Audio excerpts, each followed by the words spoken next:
Hola, ¿qué tal? Esta es una nueva entrega de Desvíos Digitales, un humilde proyecto que incluye un blog, escritos, ensayos y unos podcasts como este que se publican en YouTube, en el cual pretendo plantear algunos elementos para elaborar una ética informática.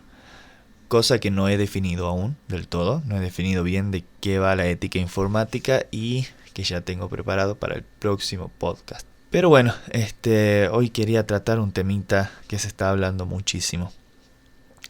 En realidad, bueno, yo vengo más del campo de las humanidades, filosofía, ética, algunas cuestiones sencillamente sociológicas, qué sé yo, y no soy tanto un periodista, digamos, que va tirando información. Y no sé si es el objetivo de esto hablar de cuestiones que están saliendo a cada rato y que se vuelven virales. Lo que yo quiero más que nada es plantear algunos elementos para poder pensar las tecnologías digitales. Y no sé, tampoco quiero caer en hablar de lo que todo el mundo habla. O sea, yo tengo un poquito de alergia cuando hay un tema que todo el mundo está hablando y ponerme a hablarlo yo también, digamos. Pero bueno, están pasando cuestiones que son bastante importantes para la ética informática. Tienen que ver con los problemas de la ética informática. Y me refiero principalmente al problema que está sucediendo con Huawei. O Huawei, como dicen algunos. Qué sé yo, repito, a veces me da un poquito de cosa ponerme a hablar de lo que está hablando todo el mundo, porque este proyecto no necesariamente es un proyecto de noticias de actualidad, digamos. Me mordí un poco la lengua para hablar de lo que fue la noticia de Julian Assange, que arrestaron a Julian Assange, un día muy triste para la ética informática, la ética hacker más específicamente. Pero también pienso un poco que sí, lo que estoy proponiendo es pensar una ética informática. Tampoco puedo dejar de lado por completo los problemas actuales que se van sucediendo. Yo repito, quiero más que nada proponer herramientas filosóficas y éticas para pensar la informática que andar haciendo informes de actualidad. Pero bueno, tampoco puedo centrarme en la pura reflexión y no hacer algo, no decir algo concreto. En todo caso, lo que no voy a hacer es informar demasiado acerca de en qué consiste este problema. Está lleno de youtubers, lleno de informes de gente mucho más inteligente y más entretenida que yo. Voy a dejar en la descripción algunos links para quien le interese informarse más sobre este tema que está sucediendo con Huawei. En todo caso, si la idea es hacer una ética informática, que considero yo que la ética informática es una filosofía práctica de la tecnología, es decir, es filosofía en cierto sentido. Bueno, pensar a ver qué significa a nivel filosófico, o social, político o ético lo que anda sucediendo con Huawei. Quizás ahí puedo aportar un poquito más. No me voy a centrar tanto en tirar información y decir qué ha sucedido, ¿no? Que si ustedes ponen en YouTube Huawei les van a salir 200.000 resultados sobre el problema que está sucediendo, interpretaciones de gente mucho más inteligente que yo. En todo caso, a ver, como para empezar, esto sí que es importante para la ética informática, y para la ética informática estas cosas son relevantes en tanto nos revelan el funcionamiento de la sociedad. La ética informática, estudiando las cuestiones computacionales de las tecnologías digitales, termina haciendo un estudio del funcionamiento de la sociedad en general. De hecho, Deborah Johnson, que es una de las precursoras, las más grosas, digamos, en el campo de la ética informática, quien más la ha conceptualizado, en libros muy sencillos, tiene libros muy sencillos, bastante hasta escolares diría yo, pero están buenos, igual, como para entrar en el tema. Ella va a decir lo siguiente de la ética informática. Se puede pensar el estudio de la ética informática como una ventana por la cual contemplamos una sociedad, sus actividades e ideales, las fuerzas sociales, políticas y económicas que están en juego. Bueno, a partir de esa frase, digamos, de Deborah Johnson, resulta muy evidente, muy obvio que, estos problemas sociales, éticos, políticos de la informática, como puede ser el de Huawei, nos revelan, nos muestran el funcionamiento de una sociedad.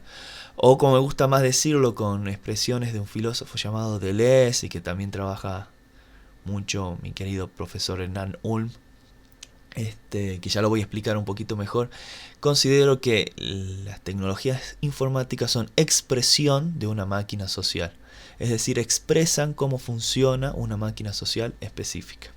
Evidentemente, lo que podemos decir para empezar, cosa que es muy obvia, pero bueno, yo voy a decir cosas bastante sencillas hoy, no voy a cambiar el rumbo de la sociedad en este pequeño audio, es que esta batalla entre Google, Apple y Huawei no es simplemente una cuestión tecnológica, ni siquiera es simplemente una cuestión de negocios. Si profundizamos un poquito sin necesidad de ser muy inteligente, nos damos cuenta que en realidad es una cuestión de una guerra económica, una especie de guerra fría informática entre dos potencias mundiales. Y no dos potencias mundiales cualquiera, sino las potencias mundiales que se están disputando el control económico, social y político del planeta entero, digamos. Así que obviamente esta cuestión entre Huawei, Apple y Google no es nada más que una expresión de una especie de guerra fría informática que hay entre las dos potencias mundiales que quieren controlar la economía mundial. Así de simple. Estados Unidos, que lleva décadas controlando la economía mundial, a nivel social, comercial, bélico, y China, que está creciendo enormemente. China, un extraño caso de comunismo hacia el interior, pero ultracapitalista hacia el exterior, y que se está haciendo fuerte con la tecnología 5G. A ver, Huawei no fabrica simplemente celulares. Aparte de que fabrica muchas cosas, ¿no? Si alguien de lo que está escuchando se ha pasado a Claro últimamente, porque Claro está destrozando a Arnet porque es más barato y anda muchísimo más rápido, posiblemente les ha llegado el módem marca Huawei, ¿no? Entonces fabrica un montón de cosas Huawei. Pero Huawei se está haciendo del control de la tecnología 5G, que es una tecnología que combina satélite, fibra óptica, de todo, que básicamente es el futuro de las telecomunicaciones. Ahora, ¿por qué tanto problema? Porque un país como China maneje las telecomunicaciones. Y bueno, muy sencillo. Esta pelea, esta lucha que hay por el 5G, por la telefonía móvil, los celulares, los dispositivos entre Estados Unidos y China, es expresión del tipo de sociedad en la que vivimos. Vivimos en una sociedad de la información. Daniel Bell ya fue uno de los primeros en definir este tipo de sociedad, digamos la sociedad de la información en la cual nos encontramos, que él llamaba una sociedad post-industrial. Daniel Bell decía: una sociedad post-industrial es básicamente una sociedad de la información. El intercambio de información en términos de varios tipos de procesamiento y almacenamiento de datos, investigación de mercado, etc., es la base de la mayoría de los cambios económicos. Bien, bueno, Daniel Bell, a quien se considera uno de los padres del concepto de sociedad de información, ¿no? Bueno, el intercambio de datos e información es uno de los principales factores, si no es el principal factor de los cambios económicos. Y no solo económicos, tiene incidencias en todos los ámbitos de la forma de estar en el mundo de los seres humanos en la actualidad, digamos. Hay otra definición de la sociedad de la información un poquito más amplia, que da Susana Finkelievich, en el cual resume el concepto de sociedad de información. Ella dice: El concepto sociedad de la información describe una sociedad en la que la creación, distribución, almacenamiento y procesamiento de la información es la actividad más significativa. Entonces, bueno, ¿por qué se hace una guerra entre dos potencias mundiales que quieren controlar el mundo? ¿Por qué hacen una guerra por las tecnologías de la telecomunicación? Bueno, porque la información es la materia prima, como diría Manuel Castells, o también en cierto sentido Hart y Neri, de la actual sociedad. La información es la materia prima a nivel cultural, y económico y social. Ahora bien, esa información, que es la materia prima de nuestra actual sociedad, ¿cómo se procesa? Se procesa mediante las tecnologías de la comunicación, de las tecnologías de la información y la comunicación. Entonces, simplemente, digamos, haciendo una pequeña deducción, quien tiene el control de las tecnologías de la información y de la comunicación, en la actualidad tiene el control de nuestra sociedad. Estoy diciendo algo muy obvio, digamos, pero bueno, no está de más conceptualizarlo un poco. Pero tengamos en cuenta que no son dos países cualquiera, digamos. No es Argentina y Bangladesh los que están discutiendo por sus celulares, digamos. Son las dos potencias que intentan controlar el mundo, digamos. Que en uno de los links que les voy a dejar pueden encontrar que China está haciendo lo que se considera la nueva ruta de la seda, que a nivel económico va a tener una incidencia increíble, en la que se están invirtiendo trillones de dólares. Bueno, es increíble. Y bueno, porque así es. El principal objetivo de las cositas que estoy hablando hoy es pensar qué significa lo de Huawei. No tirar información, todo eso, porque vamos a encontrar un montón de cosas. Sino qué significa, cuáles son los supuestos sobre los cuales se construye toda esta problemática, ¿no? El primer supuesto es que, bueno, estamos en una sociedad de la información. Quien maneja los flujos de información es quien controla, ¿no? Es muy curioso porque esta guerra, que es económica en realidad, y esto es importante para la ética, se disfraza de valores éticos y patrióticos, ¿no? Esto viene desde hace rato en realidad. Ahora se hizo conocida la noticia, pero ya el año pasado el FBI y la CIA habían recomendado no utilizar productos Huawei. Me hace acordar un poquito a la época de la ley Sopa y Pipa, cuando entrabas a querer descargar un archivo y te salía el logo del FBI en la computadora. Pero bueno, una de las razones más difundida, la oficial, por la cual se recomendaba no utilizar esta tecnología Huawei, era porque Huawei en teoría iba a poder espiar con su tecnología a los ciudadanos norteamericanos, y iba en contra de los ideales patrióticos de Norteamérica. A ver, no hay pruebas de eso. No sabemos si Huawei hizo eso. Técnicamente quizás se pueda hacer. Es un poco curioso, igual que Estados Unidos plantea estas cosas. Más que nada teniendo en cuenta las revelaciones que hizo ya hace años Edward Snowden, de cómo agencias de inteligencia estadounidenses utilizaban las redes sociales para acceder a la información de los ciudadanos. Las redes sociales le proveían información y cómo así controlaban a los ciudadanos, no solo estadounidenses, ¿no?, sino de todo el mundo. Razón por la cual Edward Snowden está exiliado en Rusia. Que ahora salió una peli de Oliver Stone sobre Edward Snowden. Está más o menos la peli, pero bueno, sirve para enterarse un poco de lo que significó Edward Snowden. Todas las grandes potencias utilizan las tecnologías informáticas para controlar y espiar. Las tecnologías informáticas no necesariamente han nacido y se han creado con ese fin. El nacimiento histórico, creo yo, está en algunos científicos y en la cultura hacker, básicamente. No obstante, el gran desarrollo que ha tenido ha sido en gran parte porque es funcional a los intereses de empresas y gobiernos, que es el de manejar la información, porque la información es nuestra materia prima, ¿no? No necesariamente se han creado para eso esas tecnologías, pero a veces tienen otro devenir, son apropiadas de otra forma a la que fueron creadas. Es una tesis para mí importante, digamos. Las tecnologías se desarrollan a veces con fines diferentes para lo que fueron creadas. Me hace acordar un poquito un capítulo de Black Mirror, que Black Mirror se puede hacer 20.000 tesis de filosofía, sociología y antropología sobre Black Mirror, una de las mejores series que hay para adictos a Netflix como yo.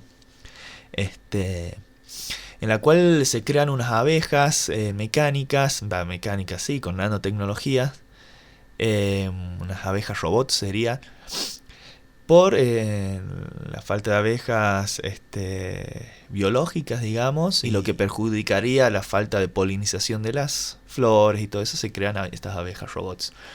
Se crean para eso, pero el Estado garpa para que esas abejas se fabriquen, no porque le interese tanto el polen, sino porque les servía para controlar y espiar a los ciudadanos. Era por eso, básicamente. Bueno, eso pasa con las tecnologías informáticas. Entonces, bueno, todas las grandes potencias utilizan las tecnologías informáticas para eso y en gran medida le dan desarrollo a las tecnologías informáticas, no tanto porque le interese la comunicación entre los ciudadanos y una nueva experiencia del mundo. Por supuesto que a muchísimos sí, pero a muchos les sirve para espiar.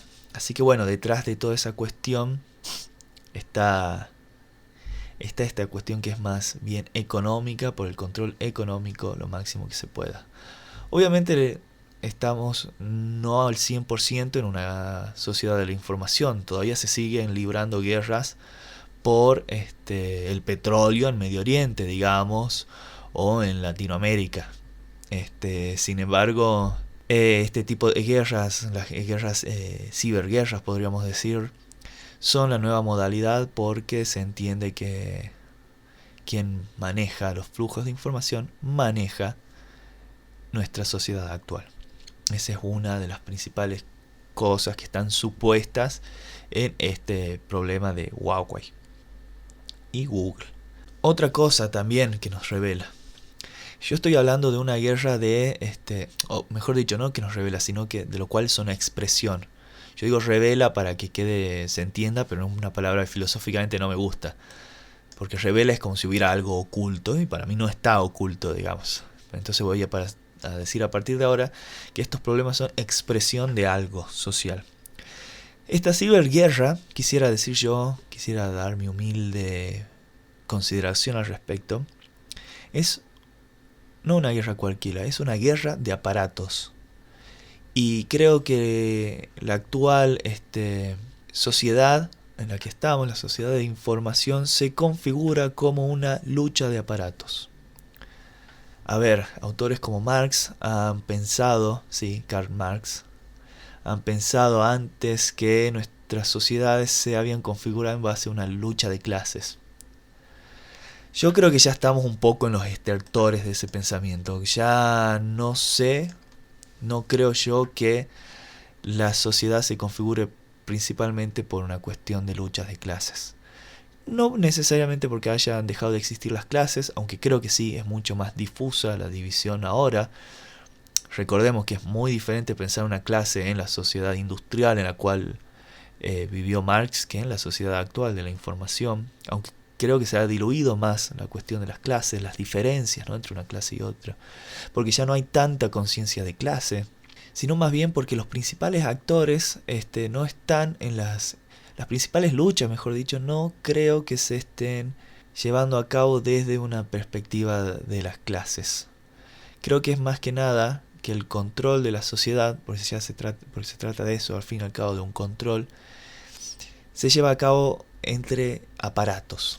¿A qué me refiero con esto? Bueno, en esto me estoy basando en un filósofo checo-brasilero llamado Willem Flusser, que es uno de mis filósofos favoritos y los que más leo últimamente, y él va a decir que en nuestras actuales sociedades ya nos encontramos rodeados e inmersos en aparatos. Él va a hablar tanto de aparatos técnicos, como puede ser una computadora y una cámara fotográfica, pero también de aparatos sociales, económicos, administrativos, burocráticos, comerciales, y podríamos agregar empresariales y corporativos. El concepto de aparatos es muy amplio en Flusser, pero incluye tanto los aparatos técnicos, como puede ser eso que decía, él no llegó a conocer el celular, pero hoy sería un celular, u otros tipos de aparatos. Creo que las luchas ya en la actualidad ya se configuran más desde ese lado. No quiere decir que se haya eliminado por completo la cuestión de la clase y lo de aquello que planteó Marx, no. Pero también se dan estos tipos de luchas que ya tienen que ver con los aparatos. Entonces tenemos una tensión entre aparatos estatales, como el extraño estado comunista y controlador chino y un estado imperialista y ultracapitalista estadounidense. Aparatos corporativos en el medio, como es Apple, Samsung y Huawei, y aparatos técnicos, como es un celular, un satélite, una fibra óptica. Todo se configura al interior de una lucha de aparatos. Y me parece que si queremos definir en qué consiste una ciberguerra, en la actualidad, creo, en mi humilde concepción, creo que una ciberguerra consiste justamente en eso, en una lucha de aparatos. Wilhelm Flusser va a decir de hecho que en esta actual sociedad en la cual estamos inmersos en aparatos, va a haber dos tipos de subjetividades diferentes. La del funcionario y la del programador. El funcionario es alguien que simplemente hace funcionar un aparato. Simplemente lo utiliza, simplemente lo usa, simplemente lo hace funcionar. Digamos que simplemente acciona palancas. Mientras que un programador es aquel que configura el aparato, que entiende cómo funciona el interior del aparato y entiende cómo crear a los aparatos y entiende cómo darles nuevos devenires. En fin, configurar un aparato o programarlo, ¿no? Esa es la lucha entre Estados Unidos y China. Es una lucha por ver quién programa los aparatos. A ver, China o Estados Unidos, ¿quién va a ser simplemente programador de los aparatos y quién va a ser simplemente funcionario de los aparatos? China y Estados Unidos, las dos grandes potencias, están luchando por programar la actual sociedad de la información, por programar los aparatos, por programar el aparato capitalista postindustrial, por programar el aparato corporativo de tipo Apple y Huawei, por programar el aparato informacional, comunicacional y a fin de cuentas programar el aparato celular, el aparato modem, el aparato computadora. Me parece que así es como hay que pensar esta sociedad y estos problemas. ¿Quién está luchando por programar y quién está luchando por no ser un mero funcionario de la actual sociedad de la información? Flusser es quien plantea esta diferencia entre funcionarios y programadores, pero esta cuestión de pensar el funcionario y el programador al interior del conflicto China, Estados Unidos, Huawei, Google, etcétera, obviamente no lo dijo Flusser, esas son consideraciones que estoy planteando yo, porque Flusser escribió hace muchos años. A ver, todo esto que estoy planteando tiene que ver con la ética informática, es tema de la ética informática, pero tiene que ver más que nada con un nivel macro de ética informática, a nivel metodológico, ¿no?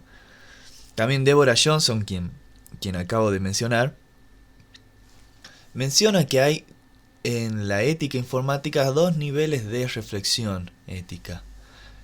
Que en realidad están en todo tipo de ética, pero bueno, estamos hablando específicamente de la ética informática. Hay dos niveles de reflexión. Un nivel micro, que tiene que ver con las decisiones personales, que por lo general es lo que más se suele enseñar de cuestiones de ética informática, que no está mal, está perfecto. De hecho, cuando yo doy en secundaria me concentro bastante en eso.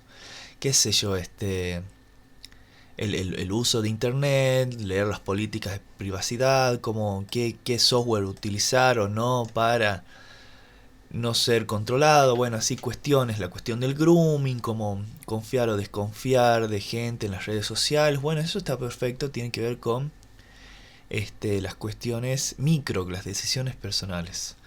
Ahora bien, el nivel macro de reflexión ética en la ética informática, ya la ética roza con todas las disciplinas económicas, antropológicas y políticas. La ética ya se convierte en cierto punto en política, digamos, ¿no? En el nivel macro. Y lo que estoy planteando ahora tiene que ver más que nada con eso, con el nivel macro. En algún momento también plantearé cosas de un nivel micro también, a nivel personal, individual, ¿no? Obviamente. Obviamente que no estoy juzgando, por así decirlo, me gusta más la palabra evaluar. Eh, no estoy evaluando tanto ahora en términos de bueno y malo, que sería la labor específicamente ética, ver qué es bueno y qué es malo en tal o cual problema, sino más que nada sentar ciertas bases y ciertos pequeños tips o herramientas para poder pensar en los problemas que se suceden para poder después, a partir de eso, ya hacer una evaluación concretamente ética. Pero este es el primer paso siempre para hacer una evaluación ética. Primero, la investigación, ¿no? Y las consideraciones sociales, generales, y después ya pensar en términos de qué está bueno y qué no está tan bueno, digamos. Otra pequeña herramienta que quisiera dar para pensar esto y ya como para ir cerrando. Para mí la ética informática es una extraña mezcla entre la filosofía moral contemporánea, digamos, y otra rama que son los llamados estudios de ciencia, tecnología y sociedad. Todo eso voy a hablar mejor el próximo programa en el que voy a definir la ética informática. Pero bueno, al interior de los estudios de ciencia, tecnología y sociedad se suele citar un texto no tan conocido, pero bueno, sí por algunos en ciertos ámbitos, de un filósofo llamado Langdon Winner, que escribió justamente un texto que se llamaba, entre signos de preguntas, ¿tienen políticas los artefactos?, de 1983. Y en él plantea que hay dos sentidos en los cuales un artefacto puede considerarse que tiene política. Primero, en el primer sentido, hay artefactos que se crean y diseñan con fines políticos. Bien, ahí habla de tecnologías en general, ¿no? No solo tecnología informática. En 1983 no estaba tan fuerte la cosa informática, ¿no? Habla también de cuestiones ingenieriles. En este primer sentido, de que un artefacto puede ser creado con fines políticos, menciona un caso de un arquitecto que diseñó puentes muy bajos de una ciudad muy pudiente, por así decirlo, de Estados Unidos, para que no pasen los autobuses. ¿Por qué quería este arquitecto que no pasen los autobuses por debajo de esos puentes? Bueno, porque las personas negras, digamos, y de baja condición social, iban en autobuses, no tenían auto, y si los autobuses no pasaban por debajo de esos puentes, entonces las personas desagradables para los ricos no iban a poder acceder a esa zona, digamos. Entonces, bueno, ahí hay un caso de un puente, de un artefacto que fue creado con fines políticos, con una decisión política, una decisión política clasista, racista, etcétera, ¿no? Para que no accedan ciertas personas a ciertos espacios. Ahora bien, hay otro sentido en el cual se puede pensar que hay que los artefactos tienen política. Y él plantea que hay tecnologías que son compatibles con ciertas políticas sociales, ¿no? Recién decíamos tecnologías que son creadas con fines sociales. Y después tecnologías que son compatibles con ciertos sistemas políticos. Por ejemplo, él habla de que la energía nuclear es compatible con un tipo de organización social y política jerarquizada y totalitaria. Y por ejemplo que la energía eólica es más compatible con una sociedad y una política más democrática. Podemos discutir si estamos o no de acuerdo con eso. Con lo que sí estoy de acuerdo yo es que esto que plantea Landon Winner hace tantos años es una gran herramienta para pensar las tecnologías, como para poder hacer un análisis, para poder después recién hacer una ética informática. Pensar a ver con qué son compatibles ciertas tecnologías y con qué no. A ver, para empezar, si Huawei deja de tener servicios de Google, se pierde de un montonazo de cosas, digamos, ¿no? Se pierde de las actualizaciones, de todas las apps propias de Google, que son muchísimas, digamos, pero también de muchísimos otros servicios y de muchísimas apps que, si bien no son de Google, necesitan Google para funcionar, digamos, porque hay apps que necesitan tener acceso a Google Maps, o que para saber tu sitio, en dónde estás, digamos. Entonces, si una empresa de telefonía móvil se queda sin Google, se queda sin nada. ¿Y eso qué nos puede hacer pensar? Utilizando los planteamientos de Landon Winer acerca de con qué es compatible una tecnología. Evidentemente, Google y todo lo que significa Google es compatible con una política y una economía monopólica. Con esto no estoy defendiendo necesariamente a China y a Huawei. China utiliza la tecnología informática para controlar a sus ciudadanos de una manera despiadada que podré tratar en otro momento. Pero pensando en Google, a ver, si uno no tiene Google, se queda sin nada básicamente en un celular, ¿no? Pierde prácticamente todos los servicios, casi no hay alternativas, digamos. Entonces Google es evidentemente compatible, la tecnología Google es compatible con una política monopólica, jerarquizada, no del todo democrática, en un sentido de participación, digamos, ¿no? No plural, esa palabra me cuesta. Eso, monopólica y hasta en cierto sentido imperialista, si quisiéramos pensarlo, ¿no? Una de las primeras noticias que leí al respecto es que Huawei iba a poder seguir utilizando aquellos software de código abierto. Que bueno, ya voy a hablar, lo tengo pendiente porque es un tema que me apasiona, de la cuestión del software libre y del código abierto, que no es lo mismo código abierto o software libre.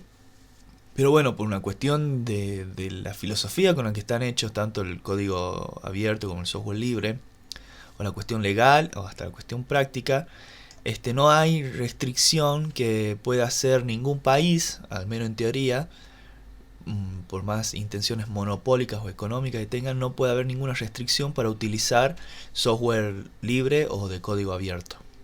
Y eso nos puede ayudar a pensar, por ejemplo, que el software libre o de código abierto es más compatible con una sociedad democrática. Aunque haciendo muchas salvedades, porque la palabra democracia está demasiado manoseada y hay que especificar a qué nos referimos cuando nos referimos a democracia. Pero bueno, esas son pequeñas. Yo tanto no quería tirar información. Ay, vivo tirando el micrófono. Yo tanto no quería tirar información porque está lleno, pueden encontrar en todas partes, en un montón de portales. Incluso voy a dejar un par de links. Sino tratar de tirar pequeños tips desde los filosóficos, sociales, desde los cuales podemos pensar el problema, o por lo menos mostrar qué es lo que expresan estas tecnologías, qué expresan, cómo funciona esta máquina social a la cual pertenecemos. Entonces hablé de la importancia de manejar los flujos de información en nuestra actual sociedad. Hablé de que este problema entre Huawei y Google nos revela, o mejor dicho, como me gusta a mí, nos expresa que la ciberguerra es una guerra entre aparatos, y mejor dicho, una lucha entre aparatos, y que nuestra sociedad actual se configura como una lucha entre aparatos. Y también esto de pensar como herramienta para hacer una ética informática, con qué tipo de políticas son compatibles ciertas tecnologías. Así que bueno, esto fue un programita un poco más actual, pero me gustó irme y desviarme un poco a cuestiones no tan actuales y más introspectivas quizás, ¿no? O inactuales. Así que bueno, el próximo programa voy a definir y voy a dar mi humilde definición de ética informática, así queda todo mucho más claro. Antes que nada, para terminar, quisiera agradecer a mi novia, Gabriela, porque me consiguió un montón de información sobre el conflicto Huawei, Google, Apple, Estados Unidos, China. Así que, bueno, muchas gracias. Y también a mis alumnos Romero e Ibarguren, que también me consiguieron información. La próxima, ética informática, una definición más concreta. Hasta la próxima, y gracias por escuchar hasta este último instante.